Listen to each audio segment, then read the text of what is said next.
¿Está prendido? Okay.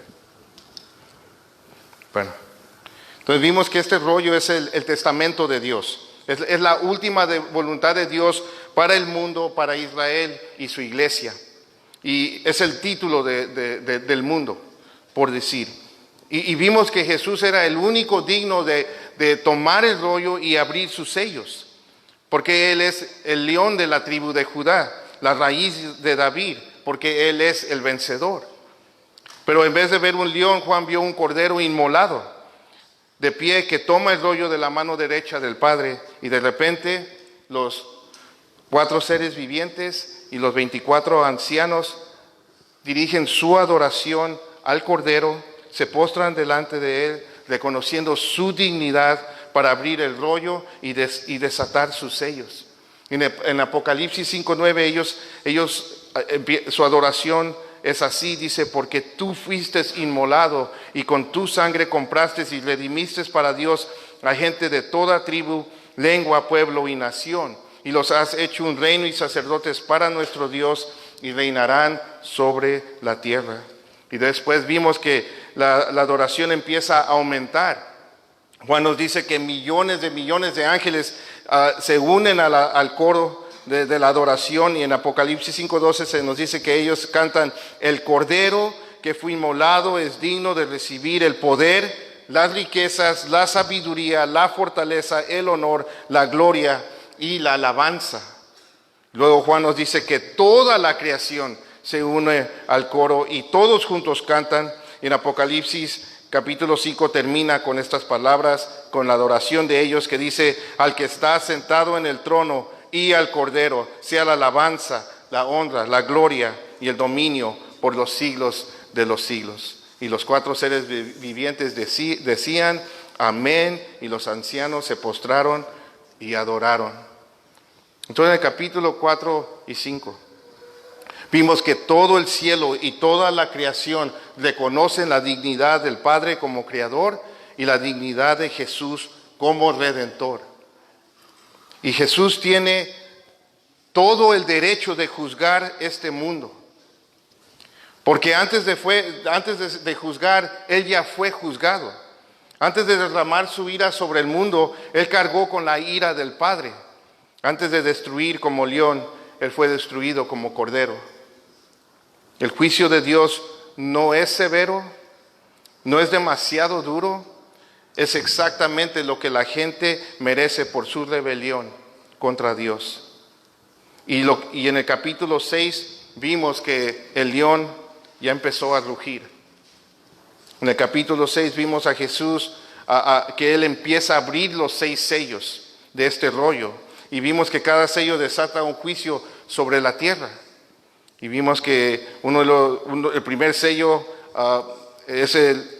le da lugar al anticristo, que presenta una falsa paz. El segundo sello vimos guerra y que la paz es quitada de la tierra. La paz que según conoce el hombre. Luego en el tercer sello vimos que va a haber hambre y escasez de comida, va a haber muchas hambrunas. Y en el cuarto sello vimos que las personas va a haber mucha muerte, pestilencias. Y mucha gente va a morir a causa de las fieras de la tierra. Y vimos todas estas cosas. Y vimos que todas estas cosas ya han pasado en la historia de la humanidad en una cierta medida. Y algunas de estas cosas están pasando ahorita. Hoy hay hambre en muchas partes del mundo. Hoy hay guerras civiles y rumores de guerras. Pero cuando empiece la gran tribulación, estas cosas van a suceder a un nivel que el mundo jamás en toda la historia ha visto. Y Jesús nos dice en Mateo que esto es solamente el comienzo de dolores. Entonces, después de los primeros 4 sellos, vimos allí en Apocalipsis capítulo 6 que cientos de millones de personas para este tiempo van a morir. Una cuarta parte del mundo. Ahora, nosotros, la iglesia, no vamos a estar allí.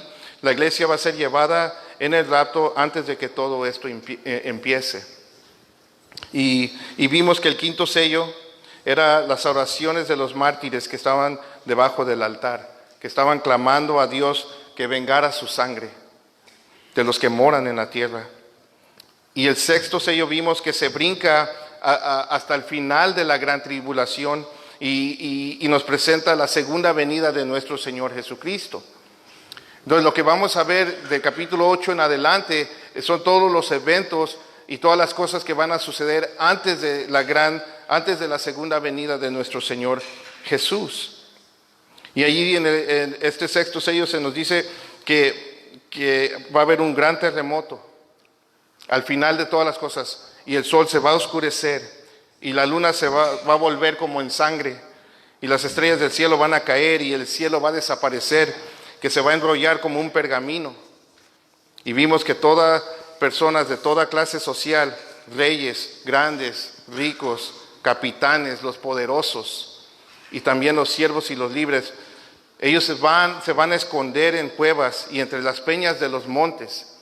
Y en vez de arrepentirse, en vez de clamar a Dios por misericordia, ellos le van a decir a los montes y a las peñas: caigan sobre nosotros y escóndanos de la presencia de aquel que está sentado en el trono y de la ira del Cordero. En el capítulo 7 vimos con nuestro hermano Mike que todo se detiene. El capítulo 7 es como un paréntesis.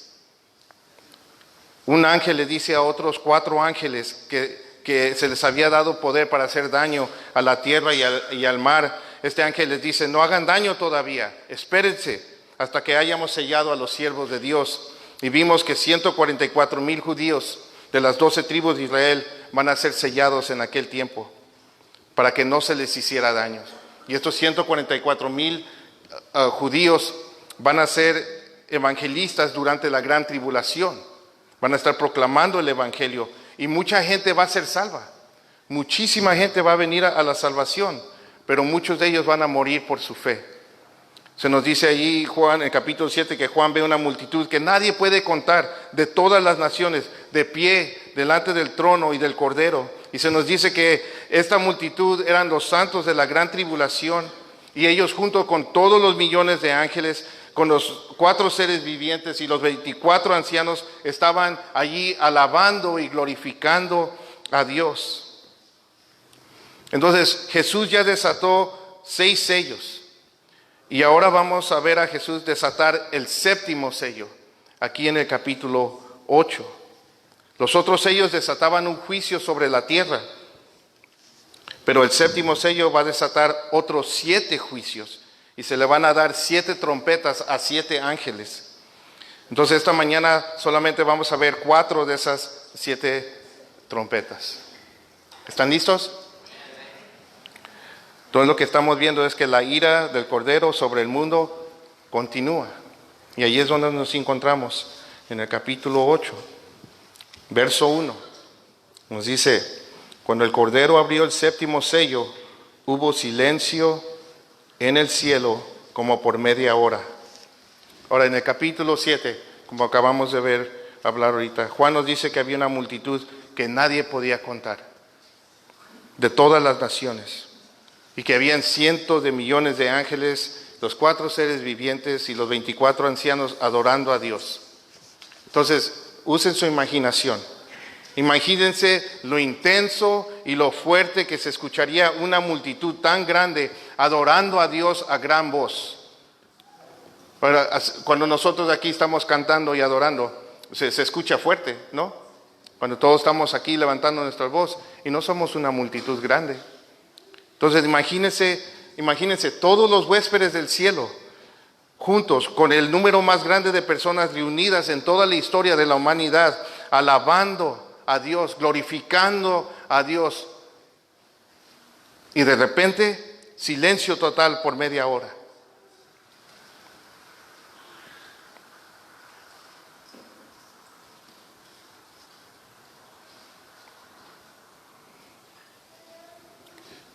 Sería como algo incómodo, ¿no? Si ahorita hubo silencio ni un minuto y se sintió algo incómodo. Pero eso es lo que está pasando en el cielo. Ahora, ¿por qué el silencio? Bueno, no se nos dice por qué, pero creo que es muy obvio por qué. Creo que tiene que ver con todo lo que está pasando. Todos los ciudadanos del cielo están viendo el juicio de Dios que está siendo derramado sobre la tierra. Jesús ya abrió 6 sellos y ya vieron todo el daño que causó en el mundo. Pero ahora Jesús abre el 7º y último sello. Y esto quiere decir que el rollo ahora ya está completamente abierto. Porque para poderlo desenrollar, todos los 7 sellos tenían que ser removidos. Entonces, al parecer, no se nos dice, pero al parecer el rollo ya está abierto y todos los huéspedes celestiales pueden ver lo que dice el rollo. Ellos pueden ver lo que sigue. Y eso los lleva a guardar silencio. Se detienen los aleluyas, se detiene la exaltación, se detiene la alabanza. Nadie dice nada. Silencio total en el cielo. Y muy probable guardaron silencios por el asombrados por todas las cosas que siguen, por el juicio de Dios que viene y continúa sobre la tierra. Lo que sigue es aún más aterrador y más devastador de lo que vimos en el capítulo 6. Entonces el juicio de Dios solamente va a ponerse peor, va a ser peor y peor, va a ir escalando y el volumen se va a estar subiendo en destrucción. Y creo que por eso hay silencio en el cielo. En el Antiguo Testamento vemos que el silencio está relacionado con el juicio de Dios. Habacuc 2:20 se nos dice, pero el Señor está en su santo templo, calle delante de él toda la tierra. En Sofonías 1:7 se nos dice, calla delante del Señor Dios, porque el día del Señor está cerca. En Zacarías 2:13 se nos dice, guarde silencio toda carne delante del Señor, porque Él se ha levantado de su santa morada. Entonces, ¿qué estaba pasando en el cielo durante este silencio? Pues el verso 2 nos dice, Juan vi a los 7 ángeles que están de pie delante de Dios y se les dieron 7 trompetas. Pues esto es lo que estaba pasando en el cielo. 7 trompetas se fueron dadas a 7 ángeles que están de pie delante de Dios. Ahora, hemos visto que los ángeles, ellos juegan un papel muy importante en el juicio de Dios. Y muchos estudiosos le llaman a estos ángeles los ángeles de la presencia, porque al parecer siempre están en la presencia de Dios, siempre están de pie delante de Dios. Y al parecer son ángeles muy poderosos, pues todos los ángeles de cierta manera son muy poderosos, pero la Biblia también nos habla de que hay diferentes rangos de ángeles en el ejército de Dios. Sabemos que hay arcángeles, que hay querubines, hay serafines y hay ángeles. Y todos tienen diferentes tareas que ejercen para Dios. Unos se dedican a la adoración a Dios, otros sirven a Dios como mensajeros, otros sirven y protegen a los hijos de Dios. Pero estos 7 ángeles están de pie delante del Señor todo el tiempo y ellos van a participar en el juicio de Dios. Ahora, a los 7 se les da una trompeta y cada toque de trompeta va a traer un juicio sobre la tierra. Ahora, las trompetas siempre han tenido su lugar en la historia de Israel. Se usaban mucho en aquel tiempo. En Números capítulo 10 se nos dice el propósito de las trompetas. Habían 3. El primero es que se tocaban las trompetas para reunir todo el pueblo, para que hicieran asamblea. Segundo, se tocaban para anunciar que estaban en guerra. Y habían diferentes toques, maneras de tocar la trompeta para hacer estos anuncios. Y la tercera razón era que se tocaban las trompetas para anunciar tiempos especiales. Y hay unos ejemplos, como cuando la ley fue dada por primera vez en el monte de Sinaí al pueblo de Israel, se tocaron las trompetas. Cuando un nuevo rey era ungido y ascendía al trono, tocaban las trompetas. Cuando conquistaron y derrumbaron los muros de Jericó, tocaron las trompetas. Y al tocar estas 7 trompetas, estos 7 ángeles definitivamente están anunciando guerra. Están anunciando que un nuevo rey está ascendiendo al trono, nuestro Señor Jesucristo. Están anunciando que el juicio de Dios sobre todos sus enemigos. Y así como cayeron los muros de Jericó, así van a caer todos los enemigos de Dios. Así que Jesús abre el séptimo sello. El rollo está completamente abierto. Hay silencio en el cielo. Luego se le dan 7 trompetas a 7 ángeles. Y ahora vamos a ver a otro ángel hacer una tarea especial en el verso 3 y 4. Se nos dice, otro ángel vino y se paró ante el altar con un incensario de oro y se le dio mucho incienso para que lo añadiera a las oraciones de todos los santos sobre el altar de oro que estaba delante del trono. Y de la mano del ángel subió ante Dios el humo del incienso con las oraciones de los santos. Entonces, recuerden que el modelo del tabernáculo y del templo que Dios le dio a Moisés es una réplica, es el diseño exacto de lo que está en el cielo. En el lugar santo habían unos muebles y todo lo que había en el lugar santo eran cosas simbólicas. Había una mesa de panes, había un candelabro y había un altar de incienso. Y allí ministraban los sacerdotes y ellos tenían que asegurarse que siempre hubiera pan fresco en las mesas y que siempre hubiera aceite en los candelabros para que siempre estuvieran prendidos y que siempre se estuviera quemando incenso en el altar. Ahora, en el lugar santísimo estaba el arca del pacto y allí se representaba la presencia misma de Dios. Y en el cielo lo que... no está el acta de pacto, pero lo que representa el acta de pacto en el cielo es el trono de Dios. Ahora, y todos estos muebles de alguna manera están en el cielo.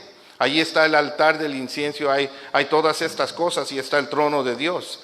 Y el ángel tiene una tarea diferente. Él se para delante del altar con un incensario.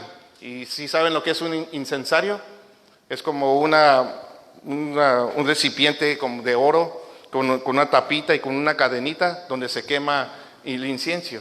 ¿Los has visto a los sacerdotes que pasan así hecho humito? Pues eso es lo que tiene el ángel en sus manos. Y el ángel se le da mucho incienso para añadirlo a las oraciones de los santos. Y eso es lo que Zacarías estaba haciendo en el templo cuando se le apareció el ángel Gabriel para decirle que Elizabeth, su esposa, iba a tener un hijo. Y esto era algo que siempre se tenía que hacer en el templo, día y noche. Se tenía que estar quemando incienso en el templo. Ahora, el incienso tiene un aroma muy rica y agradable. Hay diferentes tipos de aromas y no todas son ricas y agradables, pero la mayoría sí. Pero lo hermoso aquí es que el incienso quemando continuamente delante de Dios en el templo es simbólico de nuestras oraciones.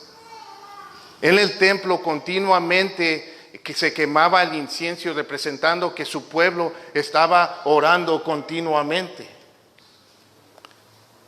Nuestras oraciones son un olor fragante delante de Dios. En el capítulo 5 vimos que Dios guarda nuestras oraciones en copas de oro. Y esto nos habla de la alta estima que Dios tiene de nuestras oraciones. Nos habla del valor, cómo Dios valora nuestras oraciones. Y el problema de muchos cristianos es que nosotros no valoramos la oración, no la tenemos en alta estima como deberíamos. Y por eso no oramos lo suficiente. Pues la palabra de Dios nos exhorta una y otra vez a que tú y yo seamos hombres y mujeres de oración, porque es una de las cosas con las que más luchamos y Dios sabe esto. Ahora, miren, hay muchas razones por cuales nosotros deberíamos estar orando. Una, primeramente, porque Dios nos manda a orar, pero lo que vemos aquí nos debería de animar a cada uno de nosotros a pasar más tiempo en oración. Nos debería de animar a valorar y a tener en alta estima el tiempo de oración. Porque nuestras oraciones llegan a la presencia de Dios. Y Él recibe nuestras oraciones. Y Él las guarda, y Él las aprecia, y Él las valora, y Él las contesta. No siempre como nosotros queremos, ¿verdad? Pero Él contesta todas nuestras oraciones. Él no ignora nuestra oración. Entonces, cuando tú y yo tomamos el tiempo para orar conforme a la voluntad de Dios, Él escucha. Y es un olor fragante para Él, es una ofrenda para Él, es algo agradable para Él, nuestras oraciones. En el verso 5 y 6 se nos dice que después el ángel tomó el incensario, lo llenó con el fuego del altar y lo arrojó a la tierra, y hubo truenos, ruidos, relámpagos y un terremoto. Y entonces los 7 ángeles que tenían las 7 trompetas se prepararon para tocarlas. Esto nos dice que las oraciones de los santos, o sea, nuestras oraciones, están involucradas en el juicio de Dios sobre la tierra. Vemos que Dios va a contestar muchas de las oraciones de los santos a lo largo de toda la historia en este tiempo. Aquí en el capítulo 8, después de que se abre el 7º sello. ¿Ves? En el modelo del Padre Nuestro hay una frase que creo que muchas veces no le prestamos demasiada atención. Y esa frase es: vénganos tu reino. Y es parte del modelo de oración que Jesús nos enseñó, le enseñó a sus discípulos. Esto nos dice que en nuestras oraciones nosotros debemos de estar clamando a Dios: vénganos tu reino. Ven y establece tu reino aquí en la tierra. Y cuando tú y yo oramos de esta manera, venga tu reino, ¿saben lo que le estamos pidiendo a Dios? Estamos pidiéndole a Dios que venga y que juzgue al mundo. Que venga y acabe con toda la maldad y con toda la injusticia. Y tal vez ni cuenta nos damos que eso es lo que estamos pidiendo, pero eso es lo que estamos pidiendo cuando tú y yo oramos: vénganos tu reino, porque antes de que su reino pueda ser establecido, Él tiene que venir y destruir a todos sus enemigos. Vivimos en un mundo, hermanos, depravado, lleno de maldad, en un mundo donde prevalece la injusticia, gobiernos corruptos, gente que mata y se sale con la suya, mujeres y niños que están siendo vendidos y violados, cristianos que están siendo perseguidos y asesinados por su fe. Y estas cosas nos deberían de incomodar y nos deberían de desesperar al punto que estamos orando a Dios: vénganos tu reino. Hoy estamos viviendo en un tiempo donde hay tanta maldad y tanta injusticia, hermanos, que muchos ya nos hicimos inmunes a toda la maldad que vemos. Ya es como algo normal, ya es algo como que ya lo aceptamos, ya no nos afecta como nos debería de afectar. Y no nos encontramos y no oramos en contra de estas cosas. Mataron unos cristianos allá en el Medio Oriente. Ay, qué triste. Están traficando a niños y pornografía de niños. Están matando gente. Estamos viendo todas estas cosas y ya estamos como, pues ya no nos afecta como nos debería de afectar.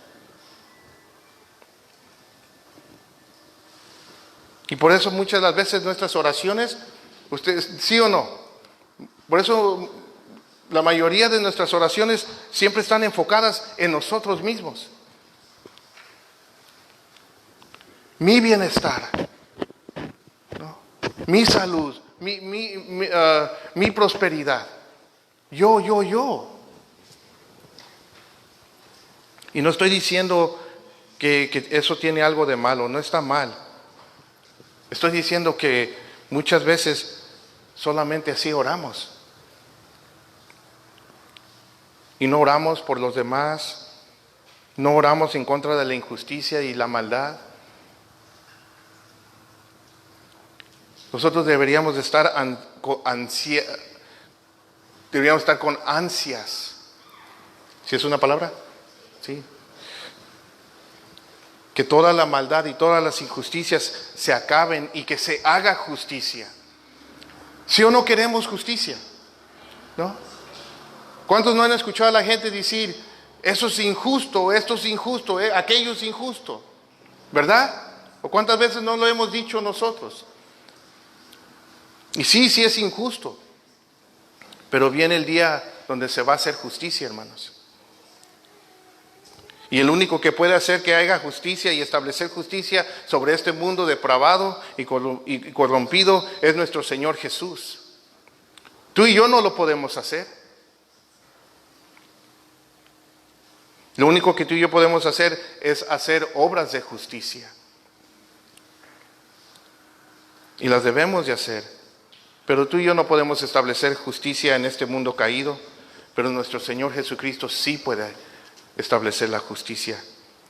Y saben, al final, nadie se va a salir con la suya. Cada acto perverso, cada injusticia, cada maldad, todo se va a pagar al final. Nadie se va a salir con la suya.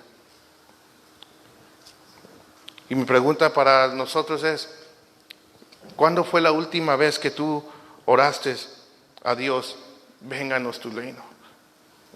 Ven pronto, Señor Jesús. Y yo me hice esa pregunta durante este estudio y ni me acuerdo cuándo fue la última vez. Ni me acuerdo si alguna vez he orado de esta manera a Dios. Y deberíamos de orar así. Al final de Apocalipsis, las palabras de Juan son, ven Jesús, ven, ya ven.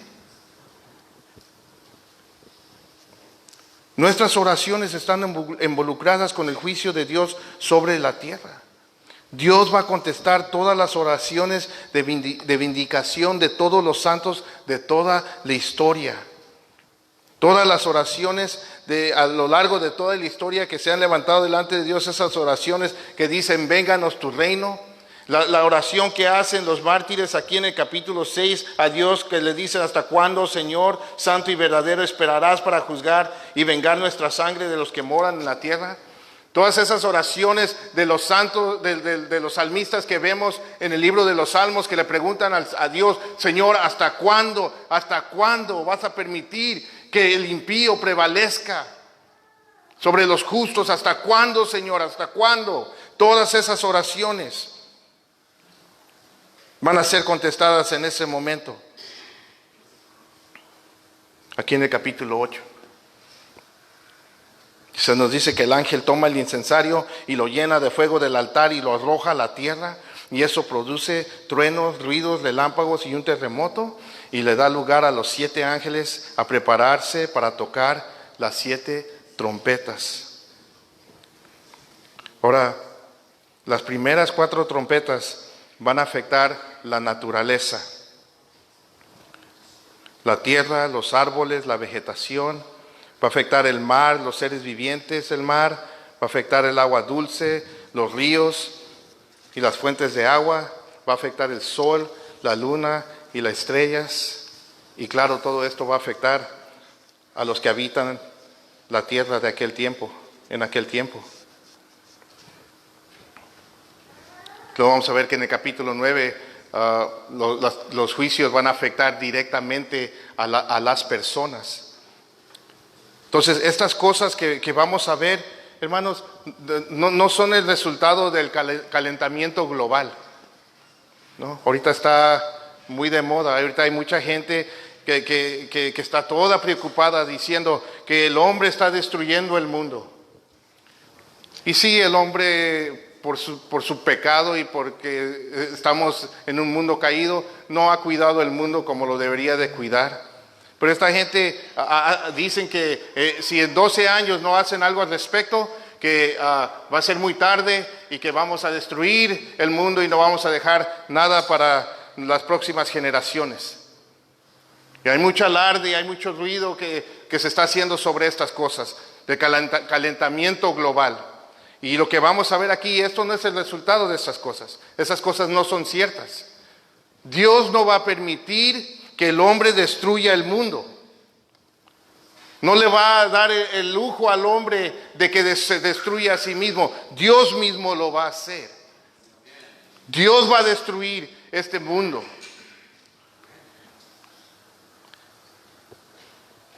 Y la destrucción que viene es lo que este mundo merece. Un mundo que adora a la creación en vez de su creador. Un mundo que a lo bueno le llama malo y a lo malo le llama bueno. Un mundo que valora más la vida de los animales que las vidas de los bebés. Un mundo que aplaude el aborto, que pasa leyes para que una madre pueda abortar y matar a su hijo aún a los 9 meses de embarazada. Pero pasa leyes para proteger insectos y los huevos de águila y qué sabe qué.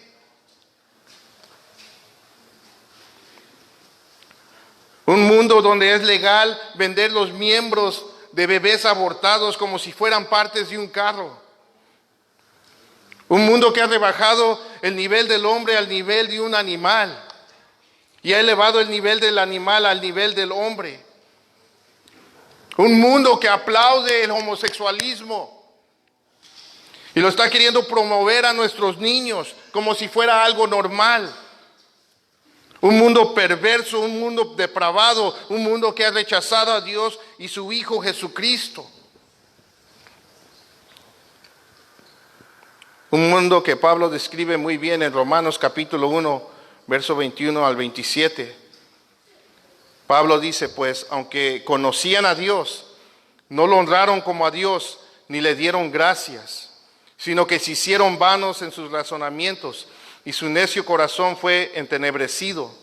Profesando ser sabios, se volvieron necios, y cambiaron la gloria del Dios incorruptible por una imagen en forma de hombre corruptible, de aves, de cuadrúpedos y de reptiles, por lo cual Dios los entregó a la impureza en la lujuria de sus corazones, de modo que deshonraron entre sí sus propios cuerpos, porque ellos cambiaron la verdad de Dios por la mentira y adoraron y sirvieron a la criatura en lugar del Creador, quien es bendito por los siglos. Amén. Por esta razón Dios los entregó a pasiones degradantes, porque sus mujeres cambiaron la función natural por la que es contra la naturaleza. Y de la misma manera también los hombres abandonaron el uso natural de la mujer, se encendieron en su lujuria unos con otros, cometiendo hechos vergonzosos, hombres con hombres, y recibiendo en sí mismo el castigo correspondiente a su extravío. Lo que vamos a ver es el santo juicio de Dios sobre la corrupción y el pecado del hombre. Y lo que vamos a ver, lo que Dios va a demostrar es su poder, su gloria y su majestad sobre toda la creación al traer esta destrucción sobre el mundo. Igual como hizo en Egipto con las plagas. Así que al leer esto, al ver esto, toda esta destrucción no debería de ninguno de nosotros pensar ni por un momento, ay, qué mala onda es Dios. No, esto es lo que el mundo merece. Verso 7 nos dice, el primero tocó la trompeta y vino granizo y fuego mezclado con sangre y fueron arrojados a la tierra y se quemó la tercera parte de la tierra y la tercera parte de los árboles y toda la hierba verde. Y ahora la primera trompeta, este juicio es similar a la séptima plaga que Dios hizo caer en Egipto. Allí también hizo caer granizos grandísimos. Pero aquí hace caer granizo con fuego y sangre. Ahora, recuerden que estos juicios son sobrenatural. Dios puede hacer todas estas cosas. Él es Dios. Y ahora hay muchos que tratan de explicar cómo podría pasar estas cosas usando científicamente, o le tratan de hallar lógica a esto. Pero creo que lo podemos tomar todo como algo literal. Todo esto que vemos aquí, así va a pasar. Pero yo no sé qué tanta imaginación ustedes tengan, o si quieran imaginarse esto. Pero imagínense esto: granizo y fuego mezclado con sangre cayendo del cielo, quemando una tercera parte de los árboles y de la hierba verde. Imagínense toda la destrucción que va a traer esto. Los árboles quemándose, lo difícil que va a ser respirar por la falta de oxígeno, porque los árboles y las plantas producen oxígeno para que nosotros podamos respirar. Entonces, han habido muchos incendios a lo largo de toda la historia, y unos muy recientes, ¿no? Los incendios forestales en California, igual en Grecia en el 2018 hubo incendios grandísimos, y en las Amazonas también, en Brasil también, el año pasado creo, y ahorita no sé si Australia todavía se está quemando. Y todos estos incendios han causado muchas muertes y mucha destrucción. Pero estos incendios van a ser global. Se nos dice que una tercera parte del mundo va a ser afectado. Entonces imagínense el nivel de muertes y destrucción que va a causar estos incendios. Va a ser algo masivo. Y todo esto va a afectar el balance de toda de la naturaleza. Y en los primeros sellos vimos que va a haber hambrunas, que va a haber escasez de comida. Y esto, el quemarse una tercera parte de los árboles y la hierba verde, también va a producir aún más escasez y más hambrunas en todo el mundo. Y esa es la primera trompeta. La segunda trompeta, en el verso 8 y 9, se nos dice que el segundo ángel tocó la trompeta, y algo como una gran montaña ardiendo en llamas fue arrojado al mar, y la tercera parte del mar se convirtió en sangre, y murió la tercera parte de los seres que estaban en el mar y que tenían vida, y la tercera parte de los barcos fue destruida. Entonces la segunda trompeta va a afectar el mar. Y esto nos recuerda la primera plaga que Dios hizo en Egipto, cuando convirtió el río Nilo en sangre. Y esto es otra escena difícil de explicar o encontrarle lógica. De nuevo, todo esto es sobrenatural, pero es literal. Miren, Juan no nos dice que se convirtió el mar como sangre. No, él dice que se convirtió en sangre. Notemos también que Juan no nos dice que es una montaña ardiendo la que es echada al mar. Él dice que es como una montaña, como una piedra grandísima que está ardiendo, y muy probable es un meteorito, y ya han caído meteoritos a la tierra, no muy grandes, pero esto sí es una posibilidad. Nada es imposible para Dios. Y la escena es horrible, una piedra tan grande como una montaña ardiendo, cayendo en el mar, como algo de las películas que hacen hoy en día, ¿no? Esto va a ocasionar tsunamis, y ya hemos visto tsunamis en diferentes partes del mundo, y todas las personas que mueren por estos tsunamis. Va a afectar el ciclo del clima, la cadena alimenticia, porque la cadena alimenticia comienza en el mar y luego sigue en la tierra. Entonces esto va a afectar a todos, esto va a ser global, va a ser mundial. Y el resultado es como un triple juicio. Una tercera parte del mar se va a convertir en sangre, una tercera parte de los seres vivientes en el mar van a morir, y una tercera parte de las naves van a ser destruidas.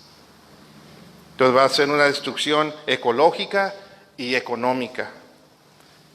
La tercera trompeta, versos 10 y 11, nos dice: el tercer ángel tocó la trompeta, y cayó del cielo una gran estrella ardiendo como una antorcha, y cayó sobre la tercera parte de los ríos y sobre los manantiales de las aguas. Y el nombre de la estrella es Ajenjo. La tercera parte de las aguas se convirtió en ajenjo, y muchos hombres murieron por causa de las aguas, porque se habían vuelto amargas. Entonces la tercera trompeta va a afectar la agua potable, el agua dulce. En el mundo hay como 100 ríos de agua dulce y una tercera parte de estos ríos van a ser afectados, al punto que cualquier persona que tome de esta agua va a morir. Entonces vemos aquí que pasa lo contrario a lo que pasó en el desierto con el pueblo de Israel. Es cuando el pueblo de Israel llegaron a las aguas de Mará, tenían sed y probaron la agua que había allí, y la agua estaba amarga y era imposible de tomar. Se nos dice allí en Éxodo que el Señor le mostró un árbol a Moisés y le dijo que echara ese árbol en las aguas y las aguas se volvieron dulces. Pero aquí pasa lo contrario. Se nos dice que una estrella del cielo, que una estrella cae del cielo como una antorcha y hace que una tercera parte de estas aguas dulces se hagan amargas. Ahora, Dios tiene todas las estrellas del cielo contadas y todas les ha puesto un nombre. Y esta estrella se llama Ajenjo, que significa amargo. Entonces, va a haber una escasez de agua potable y el ser humano no puede sobrevivir mucho tiempo sin agua o comida. Y creo que a veces se nos olvida que cada trago de agua es un regalo de Dios para nosotros. En el verso 12, la cuarta trompeta. El cuarto ángel tocó la trompeta y fue herida la tercera parte del sol, la tercera parte de la luna y la tercera parte de las estrellas, para que la tercera parte de ellos se oscureciera y el día no resplandeciera en su tercera parte y asimismo en la noche. Entonces la cuarta trompeta va a afectar el sol, la luna y las estrellas. Y esto va a afectar a todo el mundo. El sol es la fuente de luz, de vida y de energía del mundo. Entonces imagínense, si una tercera parte del sol no está ardiendo, esto quiere decir que va a haber mucho más frío de lo normal, quiere decir que va a haber menos luz de lo normal, porque el sol es la luz del día, pero la luna y las estrellas son la luz de la noche. Y si una tercera parte se oscurece, quiere decir que va a haber mucha oscuridad. Entonces lo que vemos aquí, que Dios está empezando a apagar la luz de la humanidad. El profeta Amos nos dice en Amos 5:18 que el día del Señor será de tinieblas y no de luz. Por medio del profeta Joel también nos dice el profeta Joel: toquen trompeta en Sión y suenen alarma en mi santo monte. Tiemblen todos los habitantes de la tierra, porque viene el día del Señor, ciertamente es cercano, día de tinieblas y densas sombras, día nublado y densa oscuridad. Entonces vemos que la ira de Dios está siendo derramada sobre la tierra y esto está causando mucha muerte, mucha hambre, mucha sed, mucho frío y mucha oscuridad. Y leemos todo esto y vemos toda esta destrucción y pareciera como que las cosas no se pueden poner peor. O sea, ¿qué más puede pasar? Pareciera como que no hay nada más que Dios pueda hacer para que las cosas sean más insoportables. Pero dice en el verso 13, entonces miré y oí volar un águila en medio del cielo que decía a gran voz: ay, ay, ay de los que habitan en la tierra a causa de los toques de trompeta que faltan, que los otros 3 ángeles están por tocar. ¿Qué está diciendo el águila? ¿Qué es lo que está él anunciando? Él está anunciando que lo que acaba de pasar, las primeras 4 trompetas, no es nada en comparación a las 3 trompetas que faltan. En otras palabras, lo peor está por venir. No han visto nada todavía.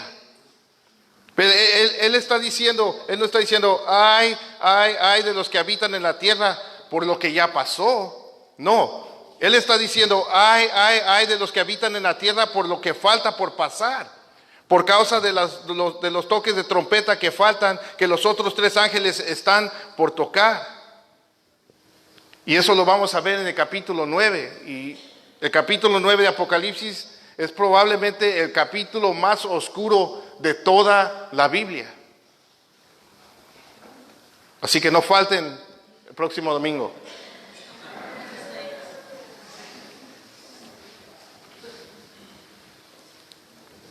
Miren, si tú no eres cristiano, estos 3 ayes son para ti. Estos 3 ayes te están hablando a ti. Ahora, estos ayes no están declarando juicio sobre ti. Estos 3 ayes están declarando la misericordia de Dios sobre ti. Porque Él esta mañana te está dando la oportunidad de que te arrepientas de tus pecados y que creas en Él para la salvación. Para que no tengas que enfrentar estos ayes que vienen. Pero si tú decides no arrepentirte y no venir a Jesús en fe, esto es lo que te espera. Esto y mucho más. Y nosotros como cristianos leemos todo esto y podemos decir, bueno, gloria a Dios que no vamos a estar allí. ¿Amén? ¿No? Los demás, pues hay ellos, ¿no? Pero nosotros bien felices porque no vamos a estar allí. Pero no, hermanos. Dios nos está revelando estas cosas para que tú y yo podamos advertir a la gente.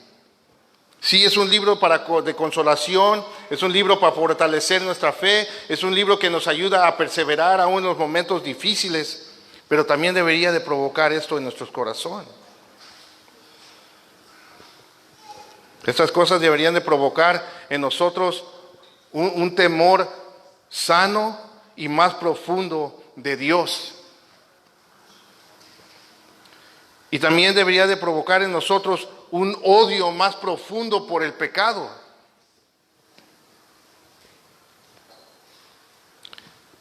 Porque el pecado para Dios es cosa seria. Es lo que Él está castigando aquí. ¿Por qué está haciendo todo esto? Por causa del pecado. Y eso debería de provocarnos a odiar más el pecado. Aún ese pecado que permitimos en nuestras vidas. Ese pecado que a veces estamos muy cómodos en tenerlo allí y permitirlo en nuestras vidas. Dios es un Dios santo. Y Él no puede tolerar el pecado. Y también nos debería de provocar a orar. Vénganos tu reino, Señor. Ven y establece tu reino, Señor. Acaba con toda la maldad, Señor. Con toda la injusticia, Señor.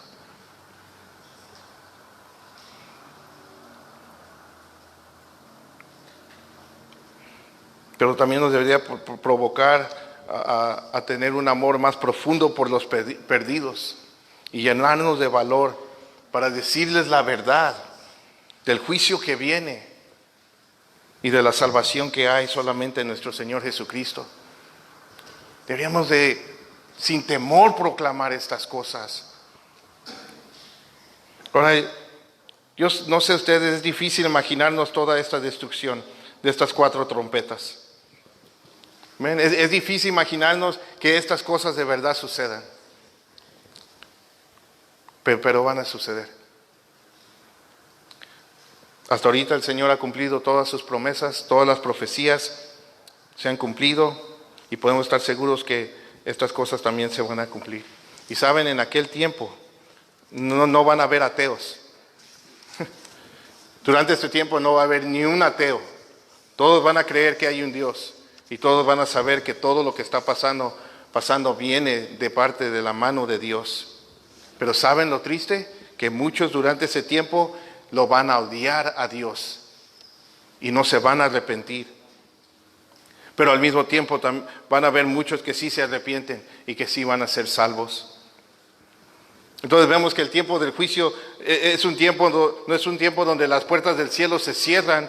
El tiempo del juicio es un tiempo donde las puertas del cielo se abren aún todavía más. Aún hay oportunidad. Ya vimos en el capítulo 7 que mucha gente va a ser salva durante la gran tribulación. Y gloria a Dios por eso.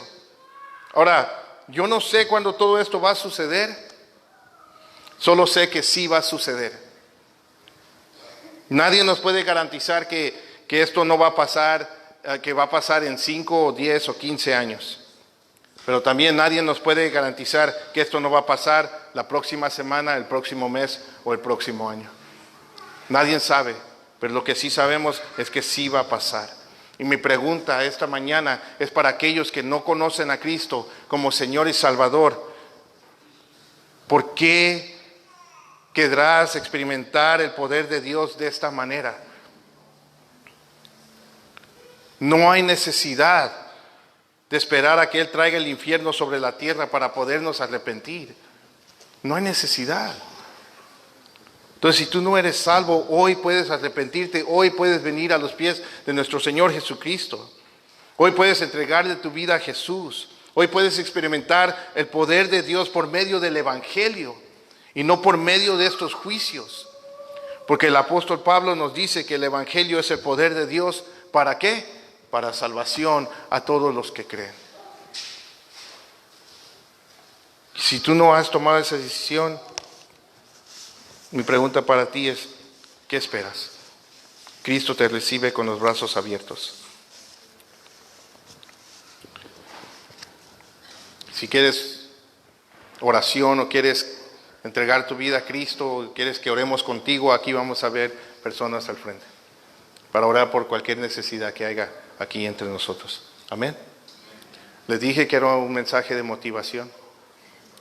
Nos debería motivar a hacer esos atalayas que dice la palabra de Dios que tú y yo somos, a proclamar el Evangelio a toda voz, sin temor y temblor, sino con mucho valor.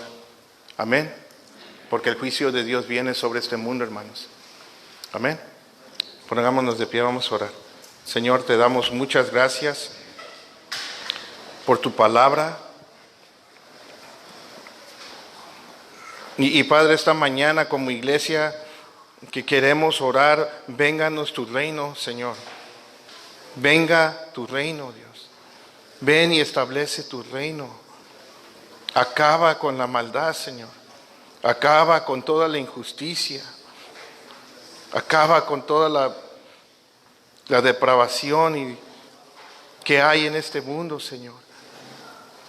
Y Padre, pedimos que nuestros corazones puedan ser más sensibles a todo lo que vemos, Dios. Que no sea algo normal escuchar que gente está muriendo y de todas las cosas que estamos viendo que están pasando en el mundo, Dios. Que nos lleven a doblar rodillas estas cosas, que nos lleven a clamar a ti y pedir por los demás. A no solamente enfocar nuestras oraciones en nosotros mismos, Dios. Sabemos que viene el día, sabemos que viene ese día, Señor. Y sabemos que nuestras oraciones están involucradas en el juicio de Dios, en tus planes, Dios. Ayúdanos a recordar eso. Te damos gracias, Dios, por salvarnos. Gracias por ser un Dios santo, justo, pero también un Dios de juicio.